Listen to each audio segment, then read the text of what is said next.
যত বড় শক্তিধরে হোক না কেন, মনে রাখবা আমি আল্লাহ ওই আল্লাহ যে আল্লাহ মাকড়সার মাধ্যমে আমার বন্ধুকে হেফাজত করেছি, ঠিক আমার নবীকে, আমার মুসলিম জাতিকে, সাহাবায়ে কেরামকে, ইমানের উপরে টিকে থাকনেওয়ালাদেরকে আমি ওইভাবে এরকম মাকড়সার জালের মতো কম দুর্বলওয়ালা জিনিস দিয়া শক্তিওয়ালাদের মোকাবেলা করে তাদেরকে বিজয়ী লাভ করাবো। পৃথিবীর মানচিত্রে আল্লাহ রাব্বুল আলামিন আল্লাহ পাকের সাহায্যের দ্বারা মুসলমানদেরকে একটা রাষ্ট্র দখলের মতো ক্ষমতা দিয়েছেন। তারা ক্ষমতায় বসে ইনসাফ কায়েম করবেন, খলিফাতুল মুসলিমিন ওমরে ফারুকের মতো সেই খেলাফত প্রতিষ্ঠার জন্য সামনে নিয়ে আসবেন। কোরআন তাদেরকে রাহনুমাই করবে, হাদিস রাহনুমাই করবে, তারা সেইভাবে চলবে। আমরা দেখতে পাবো যেন তারা পৃথিবীর মধ্যে একটা সুন্দর ইসলামী রাষ্ট্র, আল্লাহ পাকের কথা সঠিকভাবে পৌঁছার মতো, বলার মতো একটা জায়গা তাদেরকে আল্লাহ পাক দিয়েছেন। এটা মুসলমানদের খুশি হওয়ার কথা। তালেবান তারা নিরাশ্রয়, তাদের কাছে এমন কিছু অস্ত্রশস্ত্র তেমন কিছুই আমরা পেপার পত্রিকায় পাই না, কিন্তু তাদেরকে আল্লাহ সুবহানাহু ওয়া তাআলা এক বিশাল পরাক্রম শক্তিওয়ালার সাথে মোকাবেলা করাইয়া তাদেরকে টিকিয়ে রাখছেন, এমনকি তারা বিজয়ী লাভ করেছেন। এটা ভাববার বিষয়, মুসলমান হিসাবে বুঝবার বিষয়, এটা কি করে সম্ভব হয়। আল্লাহ পাক এই সূরা দিয়ে সারা পৃথিবীর সমস্ত ইসলাম বিদ্বেষীওয়ালাদেরকে চ্যালেঞ্জ করে বলে দিচ্ছে যে আমি আমার বন্ধুকে তোমাদের হাত থেকে রক্ষা করার জন্য আমি বিশাল কিছু বাহিনী পাঠাইনি, একটা দুর্বল প্রাণী পাঠাইছিলাম, তার জাল দিয়ে আমার বন্ধুকে হেফাজত করেছি। তোমরা সেই জালটাকে ভেদ করে আমার বন্ধুকে বাইর করতে পারো নাই। যে শক্তির সাথে তাদের সম্পর্ক, তিনি ছোট না, আমরা বড় শক্তির মধ্যে থাইকা তাদের দিকে চোখ রাঙ্গা করলে হয়তো ওই মালিক আমাদের চোখটা ফুটেও দিতে পারে। এই জন্য সমস্ত অমুসলিম ক্ষমতার মসনদে যারা বসে আছেন, আপনাদেরকে অনুরোধ করব, আপনারাও এই মুসলিম হিসাবে আল্লাহর নবীকে বিশ্বাস করে তার সেই অনুষ্ঠিত পথে যারা পরিচালিত হচ্ছে তাদেরকে সহযোগিতা করুন। তাহলে আপনারাও কমপক্ষে ওই রুমিদের যেইভাবে করে আল্লাহর কিছু সাহায্য পাইছে, আপনারাও অমুসলমান হওয়ার পরও কিছু সাহায্য পাবেন। আর যদি আপনারা তা না করে যদি মুসলমানদেরকে শুধু পৃথিবীর মানচিত্র থেকে উৎখাত করে দেওয়ার ষড়যন্ত্রে লেগে যান, তাহলে ওই আসমানওয়ালা বসে থাকবে না। আসতেছে সেদিন ইমাম মাহদী আলাইহিস সালাম চলে আসবে, সারা পৃথিবীতে সমস্ত ক্ষমতাগুলি সব নস্যাৎ হয়ে যাবে সেদিন। আমরা দেখতে পাচ্ছি তারা মিডিয়ার মাধ্যমে যে খবরগুলি পাইতেছি, এরা আসলে কোনোভাবেই কোনো মানুষের উপরে জুলুম করছে বলে এখনো আমরা পাইতেছি না। মিডিয়াগুলি সব দিচ্ছে, মিডিয়া কারো দুশ্মন নয়, বাস্তব ঘটনাগুলি তুলে ধরছে। একজন হিন্দু একজন লোকের আলোচনা আমি ভিডিওতে শুনলাম, সে যে স্ট্যাটাসটা দিয়েছে ওরা আশ্চর্য যে আফগানদের উপরে সে ফেত বলতেছে, আসলে এরা আমাকে এত সুন্দর বিহেভ করেছে, আমার সাথে এত সুন্দর ভালোবাসা দেখাইছে, কোনোভাবে তার উপরে জুলুমের শব্দ বলা যায় না। অথচ পাশাপাশি কিছু কিছু মানুষ আমাদের দেশে মুসলমানের দাবিদার, তারাও তাদেরকে আফগানদেরকে মুসলমান বলতেও তারা রাজি না, এমন কিছু লোকও আমাদের দেশে আছে। এটা বড় আশ্চর্যের কথা যে ইসলামের মধ্যে কোনো জুলুম নেই। এই কথাতে একমত না আমরা সমস্ত? সারা পৃথিবীর সমস্ত মুসলমান এই কথাতে একমত যে ইসলামে জুলুম নেই, ইসলামে সন্ত্রাস নেই, ইসলামে ফিতনা ফাসাদ নেই। তালেবান তারা ক্ষমতায় আইসা বসে ইসলামী ইমারত হিসাবে যদি তারা ঘোষণা করতেছে, তার মানে হচ্ছে ইসলামী ইমারতে যারা সেখানে বসবে সারা বিশ্বের সাথে তাদের একটা সৌহার্দ্যপূর্ণ আচরণ হবে, যে আচরণের মধ্যে কোনো জুলুম থাকবে না। সেই দেশে ভিন্ন ধর্মাবলম্বী যদি কেউ থাকে তাদের উপরে কোনো জুলুম হবে না, তাদের কাছে নীতিমালা চলে আসবে মুহাম্মদ রাসূলুল্লাহ সাল্লাল্লাহু আলাইহি ওয়াসাল্লামের নীতিমালা। আসসালামু আলাইকুম ওয়া রাহমাতুল্লাহি ওয়া বারাকাতুহু।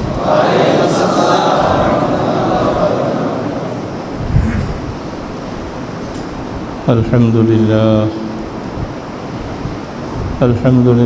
নাহমাদুহু ওয়া নাস্তাঈনুহু ওয়া নাস্তাগফিরুহু ونؤمن به ونتوكل عليه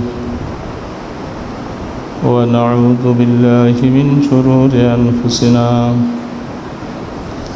ومن سيئات أعمالنا من يهد الله فلا مضل له ومن يضلله فلا هادي له ونشهد أن لا إله إلا الله وحده لا شريك له ونشهد أن سيدنا ومولانا محمدا عبده ورسوله أما بعد فأعوذ بالله من الشيطان الرجيم بسم الله الرحمن الرحيم ألف لام ميم غلبت الروم في أدنى الأرض من بعد غلبهم سيغلبون في بضع سنين لله الأمر من قبل ومن بعد ويومئذ يفرح المؤمنون صدق الله مولانا العظيم وصدق رسوله النبي الكريم ونحن على ذلك من الشاهدين والشاكرين والحمد لله رب العالمين اللهم صل على سيدنا محمد وعلى آله وأصحابه اللهم صل على سيدنا محمد وعلى آله وأصحابه وبارك اللهم صل على سيدنا محمد وعلى آله وأصحابه وبارك وسلم সম্মানিত মুসল্লিয়ান কিরাম আমি কোরআন শরীফের সূরা রুমের প্রথম থেকে কিছু আয়াত তেলাওয়াত করেছি সেই আয়াত থেকে আমাদের কিছু শিক্ষণীয় প্রেক্ষাপট হিসাবে কিছু বোঝা কিছু অনুধাবন করা এর মধ্যে আল্লাহ পাক বর্ণনা করেছেন তার শানে নজুল সম্পর্কে আগে কিছু আলোচনা আসলে আয়াত বুঝতে সহজ হবে সূরা রুম যেহেতু কোরআন শরীফের সূরা সকল মুসলমান এক বাক্যে সমস্ত কোরআনের প্রত্যেকটা আয়াত অক্ষরের উপরে ঈমান এবং বিশ্বাস রাখে তার আগের সূরাটা গিয়েছে সূরা আনকাবুত আনকাবুতের পরে যাইয়া সূরা রুম সূরাগুলির শ্রেণীবিন্যাস এটাও আল্লাহ প্রদত্ত হয়েছে জিবরিল আলাইহিস সালাতু ওয়াস সালাম কোরআন নাজিল হওয়ার পরে কোন সূরাটা কোনটার পাশে বসবে এটাও অবহিত করেছেন সেই হিসাবে সূরা আনকাবুতের পাশে পরেই সূরা রুম বর্ণনা করেছেন দুইটার মধ্যে যথেষ্ট সম্পর্ক ওতপ্রোতভাবে জড়িত সামঞ্জস্য পরে বুঝব তার শানে নজুলটা বুঝে নেই সূরা রুমের সাথে মুসলমানের কি সম্পর্ক কিন্তু কথাগুলি বলা হচ্ছে যাদের জন্য মুসলিম জাতি তারা সারা পৃথিবীতে আল্লাহ পাকের মনোনীত মানুষ আল্লাহ পাক সারা পৃথিবীতে মুসলমান হওয়ার জন্য সকলকেই আহ্বান করেছেন যাকে আল্লাহ পাক হেদায়েত দিয়েছেন ভাগ্য ভালো রুম কথাটা শোনার সাথে সাথে আমাদের মনের মধ্যে একটা কথা আসছে রুম বলতে আমরা শুনি রুম সম্রাট রুম পারস্য ওই জামানার মহাশক্তিধর দুইটা ক্ষমতা একটাকে কেসরা আর একটা কাইসার বলা হয় পারস্যর অধিবাসী যারা, যেই রাষ্ট্রপ্রধান ছিল তাকে বলা হতো কেসরা,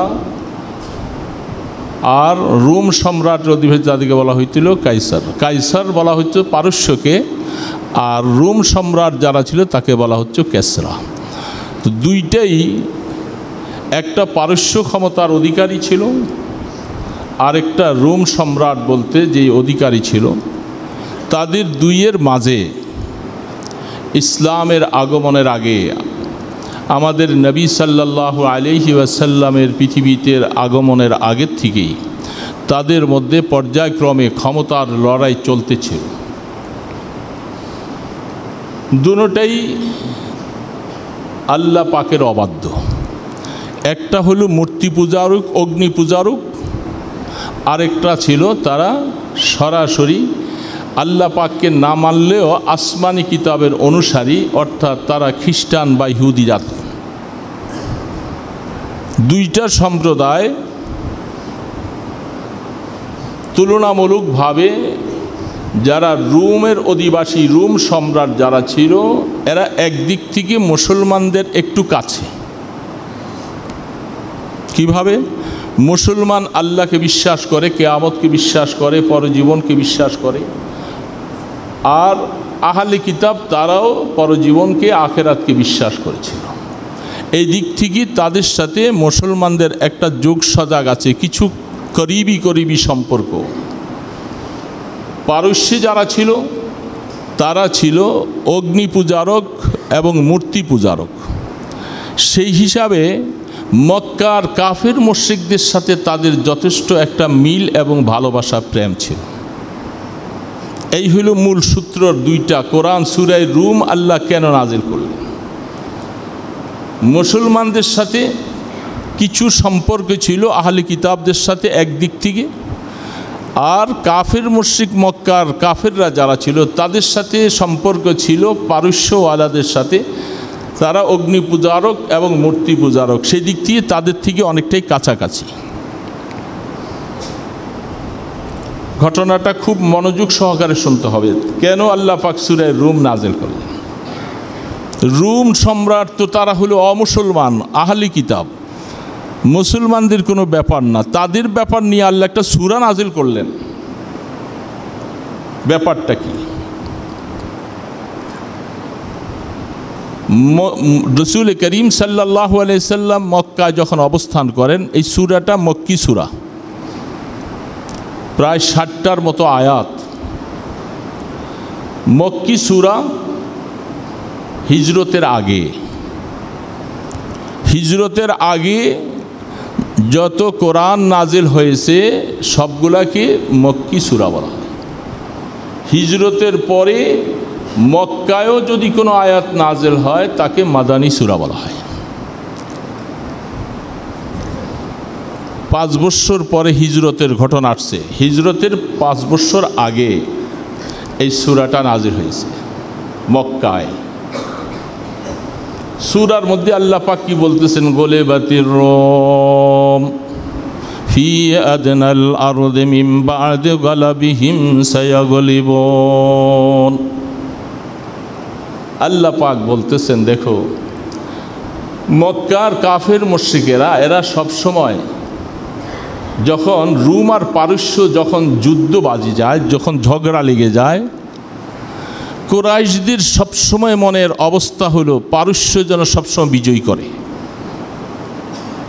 পারস্যরা যেন বিজয়ী লাভ করে। এটা মক্কার কাফের মুশরিক কুরাইশেরা, বড়রা সকলের মনের চাহিদা। কারণ তাদের সাথে কি আছে? একটা সম্পর্ক আছে। ওরাও মূর্তি পূজারক, অগ্নি পূজারক, আর মক্কার কুরাইশরাও মূর্তি পূজারক। তাদের সাথে একটা সম্পর্ক, মিল ভালো আছে। যদিও তাদের সাথে যুদ্ধে জড়ায় না, কিন্তু নিজের আপন জায়গায় বসে বসে তারা এটাকে খুব সানন্দে উপলব্ধি করতে থাকে, যেন রোম যেন সবসময় পরাজয় করে। রোম যেন সবসময় পরাজয় করে কাদের কাছে? পারস্যদের কাছে। বুঝতেছেন তো কথাটা? এখন হঠাৎ করে আয়াত আসলো, এই পিছনে সবসময় পারস্য কিন্তু জয়ই লাভ করতেছে। রুম পরাজয় হচ্ছে, যতবার যুদ্ধ হচ্ছে তাদের সাথে রুমের পরাজয়। এতে মক্কার মধ্যে মুসলমানরা তো খুব কষ্টে আছে। ওই সময় হিজরতের 5 বছর আগে বুঝেন যে কি করা, কি নির্যাতন স্টিম রুলার সাহাবাদের উপরে, বেলাল, সুমাইয়া, হযরত আম্মার বিন ইয়াসের, এই সমস্ত সাহাবারা তারা যারা মুসলমান হতো তাদের উপরে সবসময় তারা নির্যাতন করত। হতে হতে এমন সময় সূরা রুম নাজিল হল। রুম নাজিল করলেন, আল্লাহ পাক কি বলতেছেন, গলিবাতির রুম এখন পরাজয় বরণ করছে তোমাদের দেশের মধ্যে, দৃষ্টির মধ্যে। এ রাসূল, আপনাকে একটু জানাই দিচ্ছি, তার একটা সামনে আগাম কথা আছে, আপনি একটু শুনেন ভালো করে। গলিবাতির রুম দেখা যাচ্ছে সবসময় কি হয়, পরাজয় করতেছে। কাদের কাছে? পারস্যওয়ালাদের কাছে। এটা আল্লাহ পাকও দেখতেছেন, মুসলমানরাও দেখেন। কিন্তু মুসলমানদের মনে স্বাভাবিক একটু কষ্ট থাকেই। একদিক থেকে তাদের সাথে আমাদের কিছু মিল হলো, ওরা আহলে কিতাব, ওরা কেবল পরাজয় করছে, এই জন্য মনে কষ্ট। কাফেররা মুসলমানদেরকে হঠাৎ করে যখন এই আয়াতটা নাজিল হলো, আয়াত নাজিল হবার পরে আল্লাহ পাক কি বলতেছেন, মিন বা'দি গালাবিহিম সায়াগলিবুন। কোরআন বলছে, রাসূল আমার, আপনি আপনার মুসলমান সাহাবাদেরকে তাদেরকে একটু জানিয়ে দেন। সবসময় তাদেরকে কাফেররা কষ্ট দিচ্ছে, মানসিক টর্চারিং করছে, যে তোরা সবসময় পরাজয় থাকবি, কারণ তোরা রুমকে একটু ভালোবাসস, তো তোরা পরাজয়ের গ্লানি নিয়েই বেঁচে থাকবি। সবসময় দেখলেই, রাস্তাঘাটে দেখলে এদেরকে খোঁচা দেয়। কারা? মক্কার কুরাইশেরা। হঠাৎ করে আয়াত নাজিল হলো। আয়াত নাজিল হওয়ার পরে সাহাবাই কেরাম বলতেছেন, এটি আশ্চর্য কথা, আমরা তো কোনোদিন ধারণা করতে পারিনি এর উপরে কোরআন নাজিল হবে। কোরআন নাজিল হয়ে বলতেছেন, গলিবাতির রুম ফি আদনাল আরদি মিন বা'দি গালাবিহিম সায়াগলিবুন। কিছুই সাময়িকের জন্য রোম পরাজয় বরণ করছে, খুব শীঘ্রই বিদে সিনিন। কোরআন শরীফের মধ্যে বিদে সিনিন বলা হয় 3 থেকে 9 বৎসরের মাঝামাঝি সময়কে বিদন বলা হয়। 3 থেকে 9 বৎসরের ব্যবধানে রোম জয়লাভ করবে, পারস্যরা পরাজয় হবে। বুঝতে পারছেন কথাটা? এতদিন রোম শুধু পরাজয় হচ্ছিল পারস্যের কাছে। আল্লাহ পাক বলে দিলেন, যেহেতু আল্লাহ পাকের কাছে সব খবর আছে, সব খবর তিনি জানেন, মুসলমানদেরকে সান্ত্বনা দিচ্ছে, তোমাদেরকে তো কাফেররা সবসময় কষ্টই দিচ্ছে, তো আমি একটু আগাম সংবাদ পৌঁছে দেই যে 3 থেকে 9 বৎসরের ভিতরে, বিদে সিনিন 3 থেকে 9 বৎসরের ভিতরে রোম জয়লাভ করবে, পারস্য পরাজয় বরণ করবে। এটা আয়াত নাজিল হওয়ার পরে হযরত আবু বকর সিদ্দিক সাহাবায়ে কেরাম খুশি। কেন খুশি? যেহেতু সামনে আয়াতগুলির মধ্যে অনেকগুলি কথা আছে যে মুসলমানদেরকে সবসময় দেখি দেখি কেবল কষ্ট দিচ্ছ, মুসলমানের হালিফ যারা ছিল, যাদের সাথে একটা সম্পর্ক ছিল, এদের পরাজয়ের কারণে আমাদেরকে কেবল শুধু কাল খোঁচা দিচ্ছ। এই আয়াত নাজিল হবার পরে মুসলমানরা এই আওয়াজটা চতুর্দিকে ছড়িয়ে গেলেন। আবু বকর সিদ্দিক রাদিয়াল্লাহু তাআলা তো খুশিতে বাগভাগ। তিনি খুশি হবার পরে রাসূল পাক সাল্লাল্লাহু আলাইহি সাল্লামের দরবার থেকে বেরিয়ে যাওয়ার পরে রাস্তায় দেখা উবাই বিন খালফ। উবাই বিন খালফ হইল আল্লাহ রসুলের বড় দুশমন। সেই উবাই বিন খালফ সে আবু বকর সিদ্দিক রাদিয়াল্লাহু তাআলা আনহুকে দেখেই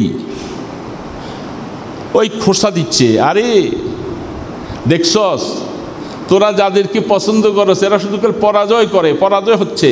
তার মানে তারা যেরকম পরাজয় হয়, ও চিরেই তোরা মুসলমানেরা আমাদের মক্কাওয়ালাদের কাছে পরাজয় করবি সবসময়, তাই না? কোথায় নিয়ে আসছে? ওই আরেকজনের সমস্যা, উদুর পিণ্ডি ভুদুর গাড়ি চলে আসছে। এখন আইসা এই কথাটা আবু বকর সিদ্দিক রাদিয়াল্লাহু তাআলা আনহুকে বলতেছেন যে ওরা যেরকম পরাজয় হচ্ছে, তোরা মুসলমানেরাও, মোহাম্মদের সৈন্যরা, তোমরাও কি হবে আমাদের কাছে পরাজয় করবে। এই কথাটা বলার পরে আবু বকর সিদ্দিক রাদিয়াল্লাহু তাআলা বলতেছে, আরে এই উবাই শুনছস তুই, এই যে কোরআন নাজিল হয়েছে আজকে, কি বলে কি নাজিল হয়েছে? কোরআনের মধ্যে আল্লাহ পাক বলতেছে ফি বিদ'i সিনিন সায়াগলিবুন। এই অল্প, তিনি হঠাৎ করে বুঝতে পারে না বিদুন যেহেতু 3 থেকে 9, তো তার মনের আবেগে তিনি 3 বৎসরটাকেই ধরে নিছেন। তিনি বলতেছেন, উবাই শুনানে 3 বৎসরের ভিতরে এই অবস্থায় পারস্য পরাজয় করবে, রোম সম্রাট তারা বিজয়ী লাভ করবে। এটা বলার পরে উবাই বিন খালফ বলতেছে, এই তোর সাথে আমি বাজি করব, চ্যালেঞ্জ করব।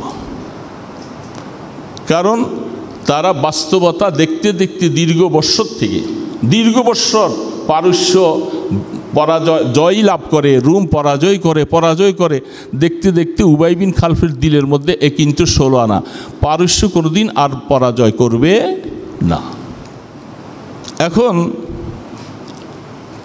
হঠাৎ করে উবাই বিন খালফ সাথে আবু বকর সিদ্দিক রাদিয়াল্লাহু তাআলা আনহুর সাথে কথা কাটাকাটির এক পর্যায়ে অনেক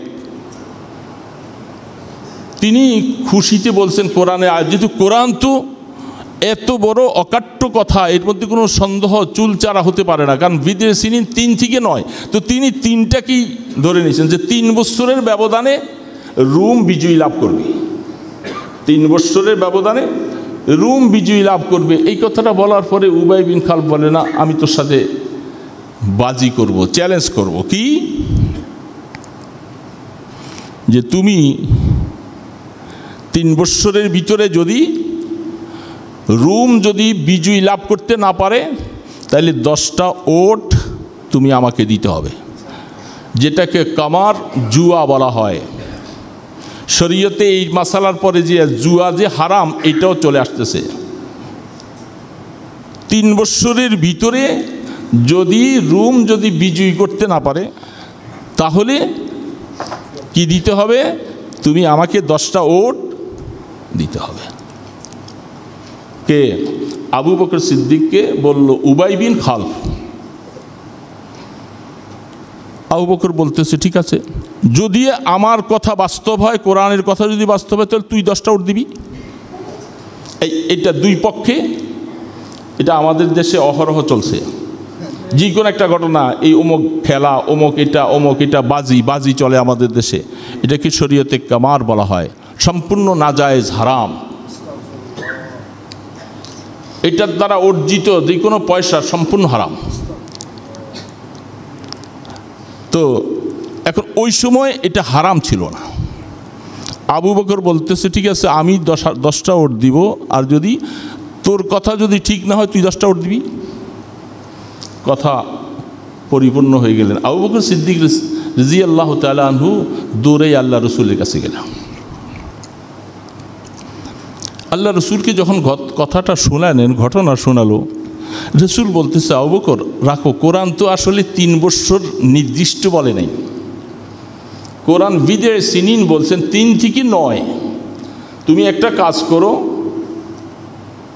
উবাই বিন খালফের কাছে যাও, যাইয়া তাকে তুমি 9 বৎসর পর্যন্ত, 3 থেকে 9 বৎসর পর্যন্ত সময়টাকে বাড়াও, আর লাগে তুমি 100 ওটের জন্য তার সাথে ওয়াদা করো।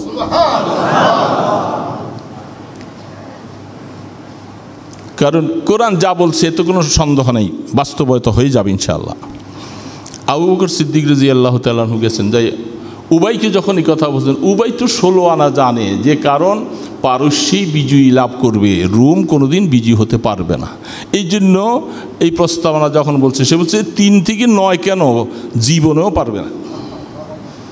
এটা হলো উবাইয়ের ধারণা। আবু বকর সিদ্দিক রাদিয়াল্লাহু তাআলা আনহু প্রস্তাবনা যখন দিলেন, ঠিক আছে 3 থেকে 9 বৎসরের ভিতরে, হ্যাঁ ঠিক আছে, ওকে তোমার কথা মাইনা নিলাম।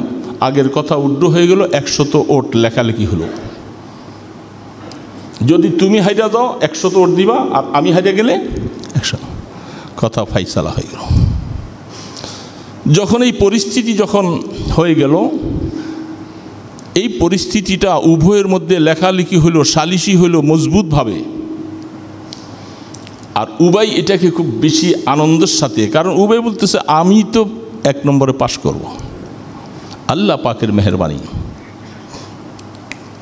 5 বছর পরে হিজরতের ঘটনা আসলো। 5 বছর আগের ঘটনা এটা। তার 5 বছর পরে আল্লাহ রসুল হিজরত করে মক্কা থেকে মদিনা শরীফ চলে গেলেন। এই সময় উবাই বিন খালফ সে যায় আবু বকরকে বলছে, আবু বকর, বুঝতে পারছি তোমরা যখন হিজরত করে দেশ ত্যাগ করে চলে যাচ্ছ, তোমার সাথে আমার একটা চুক্তি ছিল, এটার জন্য তুমি কোনো জিম্মাদার তৈরি করে যাও, তুমিও তো হয়তো চলে যেতে পারো পালাইয়া, তুমিও পালাইয়া চলে যেতে পারো, এর জন্য জিম্মাদার বানিয়ে যাও। আবু বকর সিদ্দিক রাদিয়াল্লাহু তাআলা আনহু বলছেন কোনো অসুবিধা নাই। তার ছেলে আব্দুর রহমানকে তিনি কফিল বানাইয়া, জিম্মাদার বানাইয়া রাখছে, যে ঠিক আছে যদি আমি চলে যাই তাহলে এটার ক্ষতিপূরণটা তুমি দিয়ে দিবা। আল্লাহ রাব্বুল আলামিন আল্লাহ রসুলকে আবু বকর সিদ্দিক রাদিয়াল্লাহু তাআলা আনহু হিজরত করে চলে গেলেন। 7ম বৎসর। কয় বৎসর শর্ত নিয়েছিল? 3 থেকে 9। 7ম বৎসরে যেই বৎসরটা বদরের যুদ্ধ সংগঠিত হতে যাচ্ছে, আল্লাহ পাক বলতেছেন ইয়াউমাইজিন ইয়াফরাহুল মুমিনুন, সেদিন মোমেনরা খুশিতে বাগবাগ হয়ে যাবে। আল্লাহ পাকের এই ফয়সালার উপরে মোমেনরা খুশিতে বাগবাগ হয়ে যাবে। তারা 5 বছর পরে মক্কাতে হিজরত করে যাওয়ার পরেই তো 6ষ্ঠ বছর, 1 বছর পরেই তো বদরের যুদ্ধ সংগঠিত হয়। সেই বদরের যুদ্ধের মধ্যে আল্লাহ পাক আশাতীত ফল দিয়েছিলেন মুসলমানদেরকে, দেন নাই? সেই যুদ্ধের মধ্যে ওই নাফরমান কাফেরটা উবাই বিন খালফ কমবখ্ত সেই যুদ্ধে মারা গেছে। উবাই বিন খালফের সাথেই তো চুক্তিটা সব কিছু। সে সেদিন তো যাইতে চায় নাই, সেটা ভিন্ন এক মাসালা আছে, সে যাবে না বদরের যুদ্ধে, তার দিলের মধ্যে কেমন কেমন, তারপরও তাকে মৌতের টাইনা নিয়ে গেছে। এমনকি উবাই বিন খালফ যখন মরে যায়, বদরের যুদ্ধের মধ্যে মুসলমানদেরকে আল্লাহ পাক আশাতীত ফল দিয়েছেন। 313 জন 1000 সশস্ত্রর সাথে মোকাবেলা করে আল্লাহ পাক মুসলমানকে এত বিজয়ী দিলেন। ঠিক ওই বদরের যুদ্ধটা শেষ হওয়ার পরে 7ম বৎসর, হিজরতের পরে 2য় বৎসর। তাহলে ঘটনা ঘটছে হিজরতের আগে 5 বছর আগে, আর ঘটনা বদরের যুদ্ধ হইল তারপরে হিজরতের 1 বছর পরে, তার ঘটনা ঘটছে 1 বছর পরে। টোটালি মিলাইয়া 7 বছর। 7 বছরের সময় আল্লাহ রাব্বুল ইজ্জাতের কথা, মিন বাদে গালাবিহিম সায়াগলিবুন, রুমিরা পারস্যদের উপরে এমন বিজয়ী লাভ করলো, সারা বিশ্বকে তাক লাগাই দিল। সারা বিশ্ব অবাক হয়ে যায়, এত বড় ক্ষমতাধর পারস্য রুমিদের কাছে হাইরে গেল। আবু বকর সিদ্দিক রাদিয়াল্লাহু তাআলা আনহু তিনি যখন অবস্থা দেখলেন, লোক পাঠাইছেন। আব্দুর রহমান তখন মক্কায়। আব্দুর রহমান, তোমার সাথে কথা ছিল উবাই বিন খালফের ব্যাপারটা নিয়ে। উবাই বিন খালফ তো জাহান্নামে চলে গেছে, এখন কামারের যে কথাটা ছিল পূরণ করতে হবে। ঠিক উবাই বিন খালফের ছেলে কথা অনুযায়ী 100 ওট পুরাপুরিভাবে, চোর হলেও মানুষ ভালো, 100 ওট আবু বকর সিদ্দিক রাদিয়াল্লাহু তাআলা আনহুর হাতে দিয়ে দিল। আবু বকর সিদ্দিক রাদিয়াল্লাহু তাআলা আনহু তখন মদিনায়, 100 ওটের বহর তিনি নিয়ে গেলেন। রাসূল করিম সাল্লাল্লাহু আলাইহি সাল্লাম 100 ওট পাইয়া আবু বকরকে বলছেন, আবু বকর, তখন কামার হারাম হয় নাই, জুয়া হারাম হয় নাই,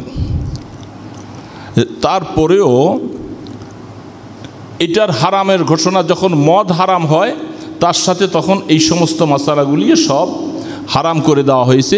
আবু বকর, এই 100টা ওট তুমি এক কাজ করো, এগুলি সব সদকা করে দাও।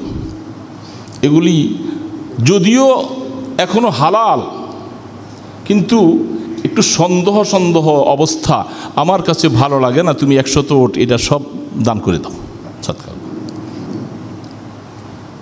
ঠিক আবু বকর সিদ্দিক রাদিয়াল্লাহু তাআলা আনহু 100 ওট তিনি এইভাবে দান করে দিলেন, কারণ তখনও হারাম হয় নাই, দান করার পুরাপুরি অবস্থাই আছে পুরা। তারপর থেকে আল্লাহ পাক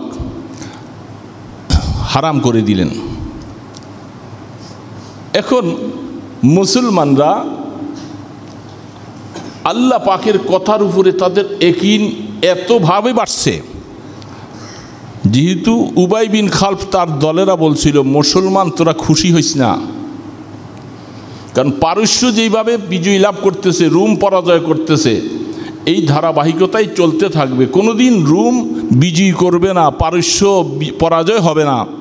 ঠিক তেমনিভাবে তোরাও কোনোদিন বিজয় লাভ করবি না, আমরাই বিজয় লাভ করতে থাকব। এই কথাটা সব কিছু গোলমাল একসাথে পাকানো। আল্লাহ রাব্বুল আলামিন এই সূরাটা নাজিল করে দিয়ে মুসলমানদের ঈমানের মধ্যে পাওয়ার বাড়াই দিলেন অনেক গুণে বেশি। মুসলমান দেখো,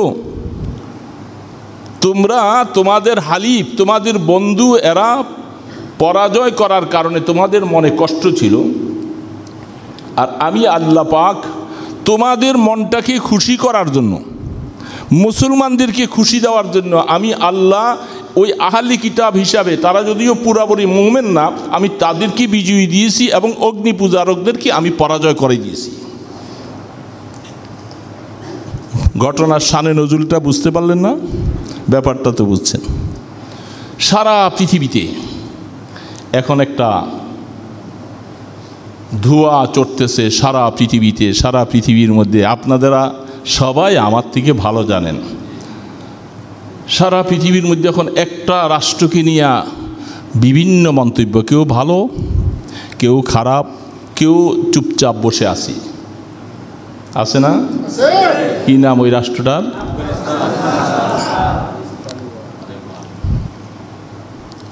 এই কোরআনের সাথে একটা মিল আছে। ঠিক যেমনিভাবে রোম আর পারস্যকে আল্লাহ পাক সামনে রেখে কোরআনের আয়াত নাজিল করেছেন, মুসলমানদেরকে শান্তির বাণী শুনিয়েছেন। ইয়াউমা ইযিন ইয়াফরাহুল মুমিনুন, মুমিনরা খুশি হবে। সারা পৃথিবী এখন যত মুসলিম আছে, ছোট রাষ্ট্র হোক বড় রাষ্ট্র হোক, একেবারে প্রথম থেকে শেষ পর্যন্ত সমস্ত মুসলমানরা এক সুতায় গাঁথা, ঠিক না? হ্যাঁ, আমলের মধ্যে কিছু ত্রুটি বিচ্যুতি আমাদের মধ্যে আছে, কোনো সন্দেহ নেই, কিন্তু এই যে মুসলিম হিসাবে সমস্ত মুসলমানরা, সারা পৃথিবীর সমস্ত মুসলমানরা এক সুতায় গাঁথা। মুসলমানদের এই জন্য আল্লাহ পাক কোরআন শরীফে বলছেন, কুল্লু মুসলিমুনা ইখওয়া, সমস্ত মুসলমান একে অপরের ভাই, কা জাসাদিন ওয়াহিদ, একটা শরীরে গাঁথার মতো, এক শরীরের অংশ সমস্ত পৃথিবীর মুসলমানরা। এই জন্য মুসলমানদের এই কথা বুঝে আসতে হবে, মুসলমানদেরকে যদি কোথাও কেউ পরাজয় করে, সকল মুসলমানদের এই গ্লানিটা নিতে হয়, সকল মুসলমানরাই ব্যথিত হতে হয়। মুসলমান যদি যদি বিজয়ী লাভ করে, এটার খুশিটার ভাগ সমস্ত মুসলমান নিবে। এখন আমাদের দেশে, আমরা ছোট্ট একটা দেশ বাংলাদেশ, ভৌগোলিক দিক থেকে, মানচিত্রের দিক থেকে আমরা খুব ছোট একটা দেশে বাস করি, কিন্তু সংখ্যাগরিষ্ঠ অনেক বেশি, এবং সংখ্যাগরিষ্ঠতার মধ্যেই হলো আমরা মুসলিম সংখ্যক বেশি। সারা পৃথিবী বিভিন্ন ধর্মাবলম্বী থাকবে, কোনো অসুবিধা নেই, বিভিন্ন ধর্ম, এটা সেই চলে আসছে, এই আদম আলাইহিস সালামের পর থেকে নিয়েই দুইটা অবস্থা চলে আসছে, মুসলিম ভার্সেস অমুসলিম। তাহলে এই দুইটা সম্প্রদায় ভাগ, এর মধ্যে কেউ বৌদ্ধ, কেউ খ্রিস্টান, কেউ ইহুদি, কেউ নাসারা, বিভিন্ন রকমের। আর মুসলমানদের মধ্যে যদিও বিভিন্ন রকমের কিছু ফেরকাবন্দি আছে, মুসলিম কলেমাগো হিসাবে সবাই কিন্তু এক প্ল্যাটফর্মে আছে। যখন মুসলমান আমাদের এখানে সারা পৃথিবীর মধ্যে এখন দেখেন আফগানিস্তানকে নিয়ে বিভিন্ন বুদ্ধিজীবীরা, বিভিন্ন লেখালেখাওয়ালারা সারা বিশ্বের মানুষদের নজর বিভিন্ন অবস্থায়। কেউ কেউ তাদেরকে সন্ত্রাসী বলে, কেউ তাদেরকে বিভিন্ন রকমের আরও শব্দ ব্যবহার করে। পিছনে কি করেছে বা কি হয়েছে সেটা আমরা বুঝতে চাই না। আমরা এখন বর্তমান যেমন 20 সাল, 1 সাল আর 20 সাল 21 সালের মধ্যে অনেক ডিফারেন্স। সেই 20 বছর আগের প্রেক্ষাপট আর 20 বছরের প্রেক্ষাপটের মধ্যে আসমান জমিন ব্যবধান। তালেবান তারা নিরাশ্রয়, তাদের কাছে এমন কিছু অস্ত্রশস্ত্র তেমন কিছুই আমরা পেপার পত্রিকায় পাই না,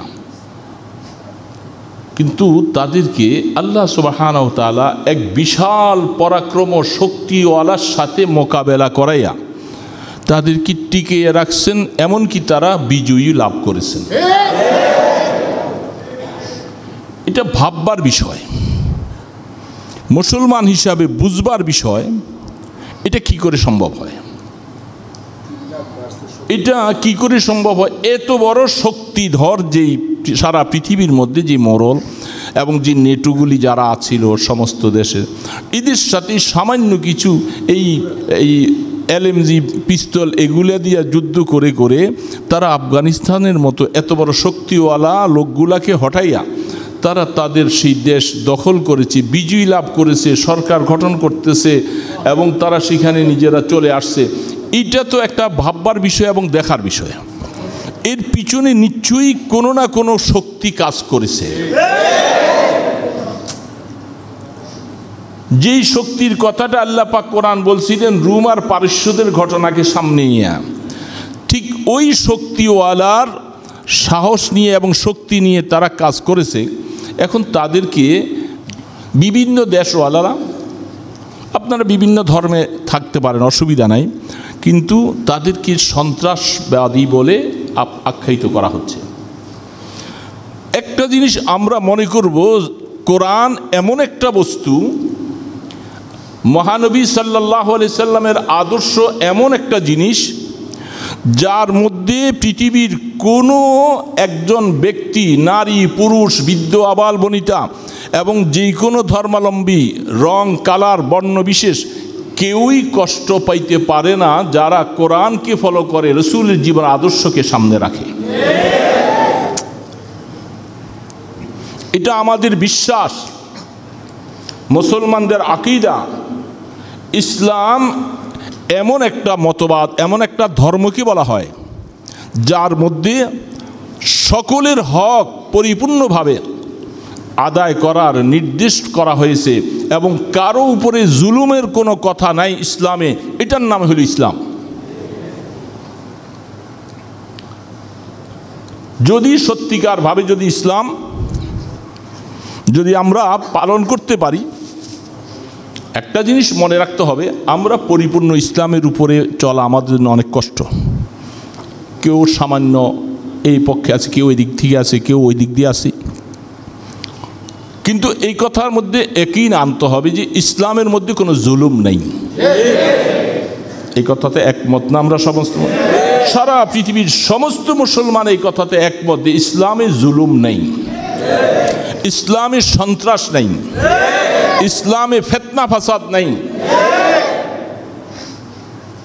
তালেবান তারা ক্ষমতায় আইসা বসে ইসলামী ইমারত হিসাবে যদি তারা ঘোষণা করতেছে, তার মানে হচ্ছে ইসলামী ইমারতে যারা সেখানে বসবে সারা বিশ্বের সাথে তাদের একটা সৌহার্দ্যপূর্ণ আচরণ হবে, যে আচরণের মধ্যে কোনো জুলুম থাকবে না।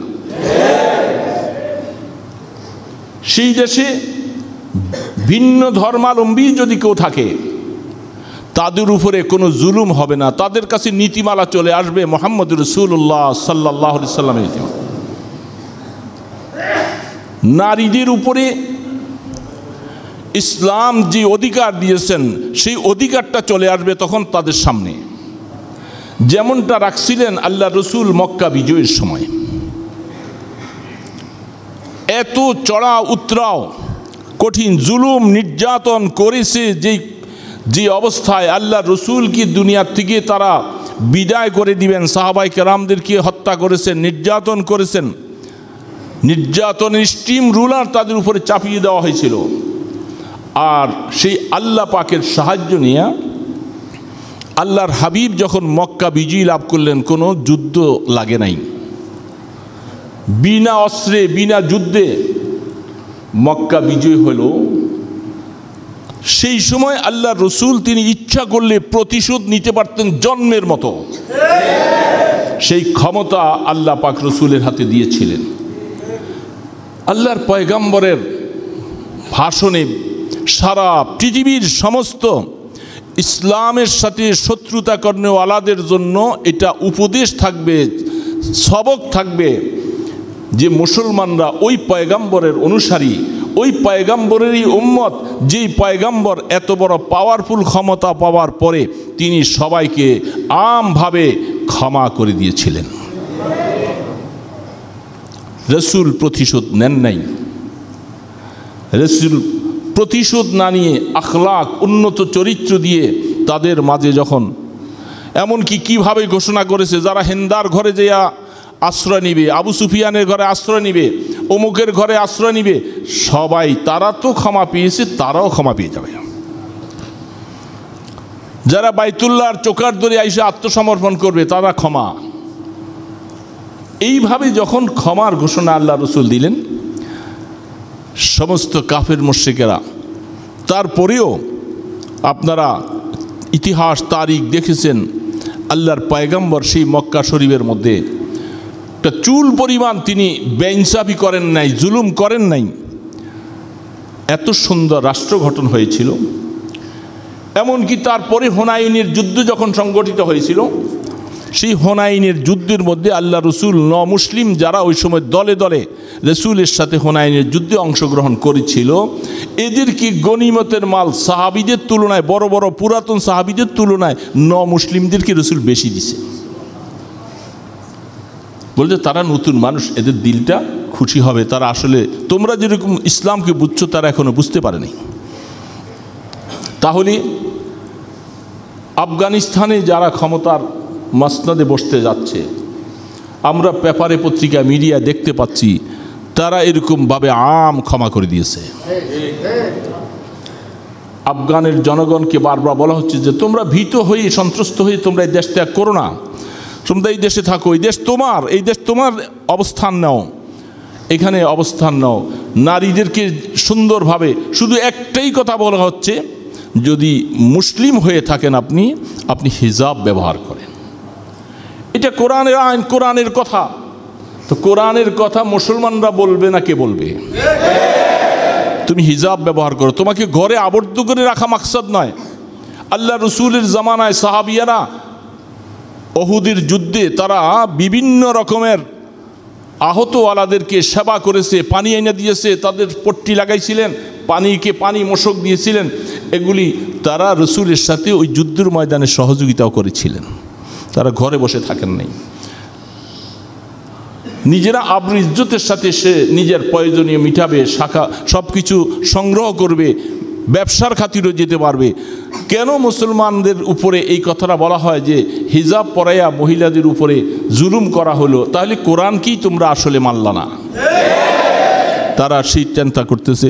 আমি চিন্তা করে বলতেছি যে মুসলমান ভাইরা, আফগানিস্তান আমাদের থেকে ভৌগোলিক দিক থেকে অনেক দূরে।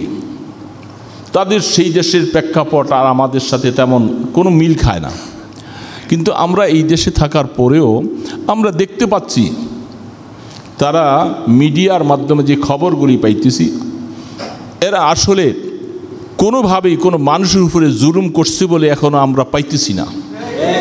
মিডিয়াগুলি সব দিচ্ছে, মিডিয়া কারো দুশ্মন নয়, বাস্তব ঘটনাগুলি তুলে ধরছে।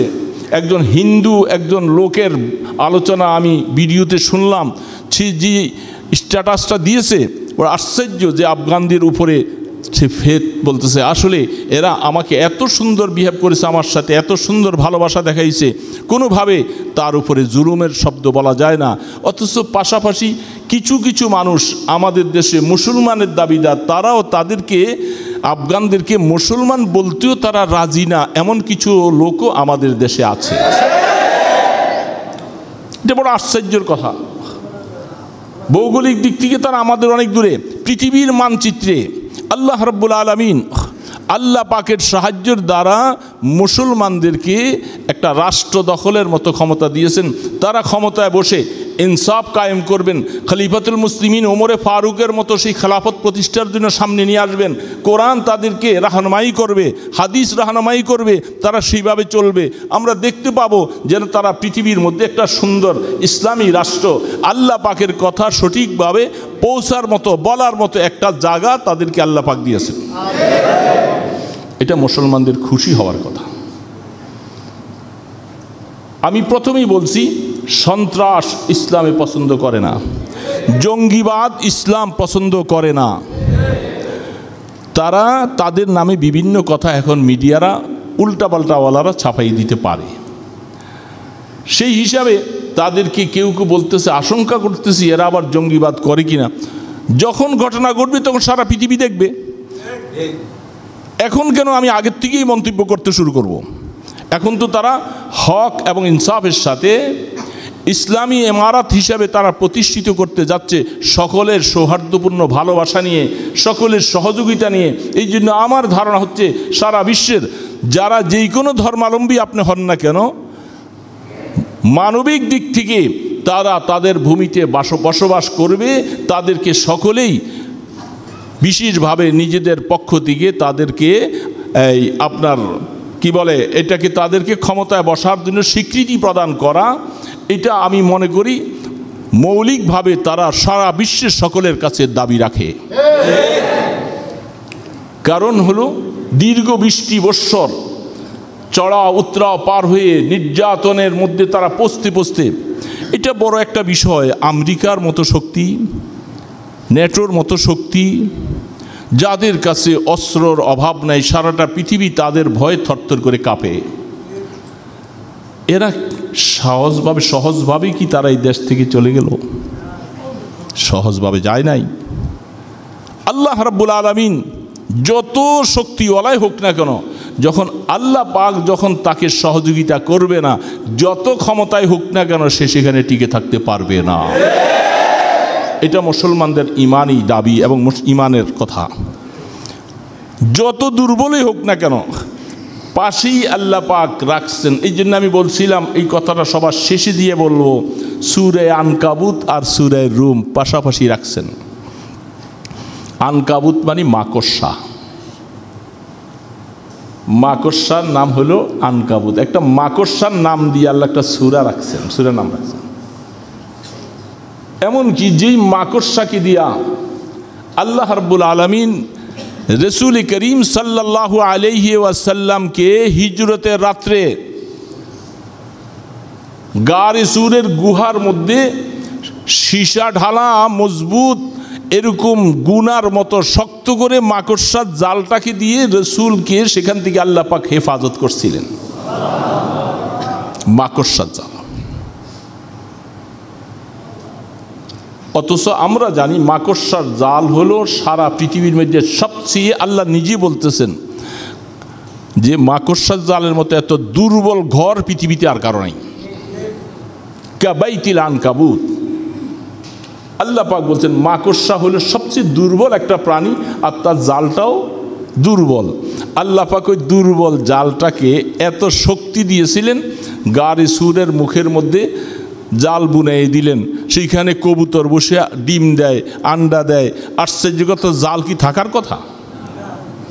আল্লাহ পাক এই সূরা দিয়ে সারা পৃথিবীর সমস্ত ইসলাম বিদ্বেষীওয়ালাদেরকে চ্যালেঞ্জ করে বলে দিচ্ছে যে আমি আমার বন্ধুকে তোমাদের হাত থেকে রক্ষা করার জন্য আমি বিশাল কিছু বাহিনী পাঠাইনি, একটা দুর্বল প্রাণী পাঠাইছিলাম, তার জাল দিয়ে আমার বন্ধুকে হেফাজত করেছি। তোমরা সেই জালটাকে ভেদ করে আমার বন্ধুকে বাইর করতে পারো নাই। তার মানে মাকড়সার মতো দুর্বল জিনিস দিয়া আমি যখন এটা করতে পারছি, ঠিক পাশেই সূরা রুমটা দিয়ে বলছেন মুসলমান এ পারস্যরা সবসময় তোমাদের হালিফ রুমিদেরকে পরাজয় করার কারণে তোমরা খুব খুশিতে বাগবাগ ছিলা। আর আমি আল্লাহ বলতেছিলাম ইয়াউমাইজিন ইয়াফরাহুল মুমিনুন, এমন একটা সময় আসবে যেদিন মুসলমানরা বিজয় লাভ করবে আর মুসলমানরা খুশি হয়ে যাবে। আমি সেই অবস্থার থেকে এখন তোমাদেরকে দিচ্ছি যে মাকড়সার জালটা পাশে সূরা রুম, তোমরা যত বড় শক্তিধরে হোক না কেন মনে রাখবা আমি আল্লাহ ওই আল্লাহ যে আল্লাহ মাকড়সার মাধ্যমে আমার বন্ধুকে হেফাজত করেছি, ঠিক আমার নবীকে, আমার মুসলিম জাতিকে, সাহাবায়ে কেরামকে, ইমানের উপরে টিকে থাকনেওয়ালাদেরকে আমি ওইভাবে এরকম মাকড়সার জালের মতো কম দুর্বলওয়ালা জিনিস দিয়া শক্তিওয়ালাদের মোকাবেলা করে তাদেরকে বিজয় লাভ করাবো। এই জন্য মুসলমান ভুলে গেলে ভুল হবে। মুসলিম জাতি আমরা দুর্বল হতে পারি দুনিয়ার আসবাবের দিক থেকে, কিন্তু মুসলিম জাতিকে আল্লাহ পাক যে একটা শক্তি দিয়েছেন, ইমানই শক্তি, এটা পৃথিবীর কোনো জাতির কাছে নেই, একমাত্র মুসলিমদের কাছে আছে। কারণ তারা আল্লাহকে বিশ্বাস করেন, সারা পৃথিবীর শক্তিওয়ালার কাছে তারা আত্মসমর্পণ করেন এবং মনে রাখেন যে আল্লাহ পাক ইচ্ছা করলে সব করতে পারেন। এই জন্য মুসলমান ভাইরা আফগান, আমরা মুসলমান হিসাবে তাদের জন্য দোয়া করব, আল্লাহ তাদেরকে সুবুদ্ধি দিয়ে রাখেন, তারা যেন রাষ্ট্রটাকে সুন্দরভাবে কাঠামোগতভাবে গঠন করে সকলেরকে সহিভাবে কোরআনের বর্ণিত পথে প্রত্যেকের হককে দিয়ে রাষ্ট্রটাকে সুসংগঠিত করার মতো তৌফিক যেন আল্লাহ পাক তাদেরকে দান করেন এবং সারা বিশ্বের সমস্ত মুসলিম শক্তিগুলি যেন বন্ধুর মতো হইয়া তাদের পাশে হাতছানি দিয়া রাখতে পারে। আল্লাহ সমস্ত মুসলিম প্রশাসনদেরকে আল্লাহ পাক সেই বুদ্ধিটাও যেন দান করেন। যারা ভিন্ন ধর্মাবলম্বী আছে তারা যেন কোনো অবস্থাতে তাদের উপরে চোখ রাঙ্গা করে না তাকায়। সমস্ত শক্তিওয়ালাদের সবক নিতে হবে যে তারা ছোট রাষ্ট্র হতে পারে কিন্তু তাদের মালিক কিন্তু ছোট না, যে শক্তির সাথে তাদের সম্পর্ক তিনি ছোট না। আমরা বড় শক্তির মধ্যে থাইকা তাদের দিকে চোখ রাঙ্গা করলে হয়তো ওই মালিক আমাদের চোখটা ফুটেও দিতে পারে। এই জন্য সমস্ত অমুসলিম ক্ষমতার মসনদে যারা বসে আছেন আপনাদেরকে অনুরোধ করব, আপনারাও এই মুসলিম হিসাবে আল্লাহর নবীকে বিশ্বাস করে তার সেই অনুষ্ঠিত পথে যারা পরিচালিত হচ্ছে তাদেরকে সহযোগিতা করুন। তাহলে আপনারাও কমপক্ষে ওই রুমিদের যেইভাবে করে আল্লাহর কিছু সাহায্য পাইছে আপনারাও অমুসলমান হওয়ার পরও কিছু সাহায্য পাবেন। আর যদি আপনারা তা না করে যদি মুসলমানদেরকে শুধু পৃথিবীর মানচিত্র থেকে উৎখাত করে দেওয়ার ষড়যন্ত্রে লেগে যান তাহলে ওই আসমানওয়ালা বসে থাকবে না।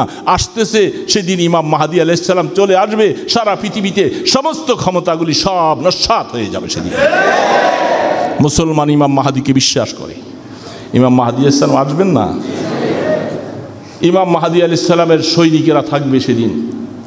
সেদিন সমস্ত পৃথিবীর যত বড় বড় যন্ত্র আবিষ্কার করেছে সব সেদিন বিকল হয়ে যাবে, সেগুলি পড়ে থাকবে, এগুলি মিসাইল চলবে না, রকেট চলবে না, কিছু চলবে না, সব সেদিন আল্লাহ পাকের তরফ থেকে বিকল করে দিবে।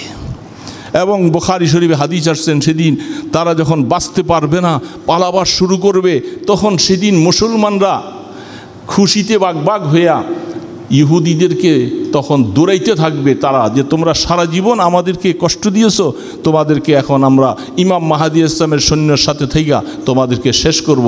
দৌড়াইতে থাকবে। সেদিন যখন দৌড়াইয়া তারা পালাইতে শুরু করবে পাথরের পাশ দিয়া, পাহাড়ের পাশ দিয়া যে লুকাইতে থাকবে সেইখান থেকে পাথর চিৎকার দিয়া বলবেন ইয়া মুসলিম তাল হেনা হাদা ইহুদিয়ুন ফাকতুলহু, এ মুসলমান তাড়াতাড়ি আসো, আমার পিছনে ইহুদি পালাই আছে, তাকে হত্যা করো।